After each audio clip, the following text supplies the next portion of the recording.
questa era la strada che dovevamo scegliere, risparmiando soldi, risparmiando anche tante chiacchiere inutili. Ovvero la strada dell'Emilia-Romagna, trattativa con lo Stato per ottenere l'autonomia. Secondo il consigliere regionale del PD Graziano Azzalin, il percorso migliore visto che proprio l'Emilia si candida in queste settimane a spiazzare il Veneto. Se riuscisse a vincere la sua battaglia in tempo, potrebbe essere uno schiaffo non da poco per i promotori del referendum.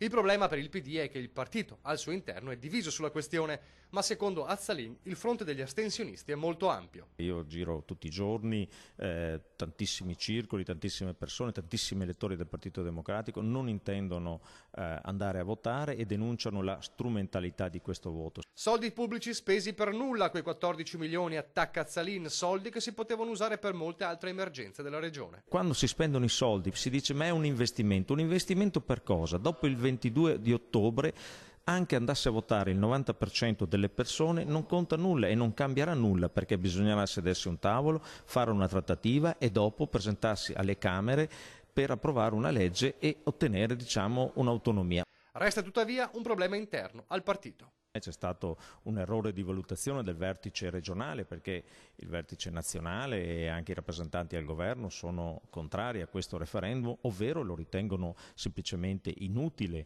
ed è proprio partendo da questa inutilità e dallo spreco di denaro pubblico che nasce la forte perplessità.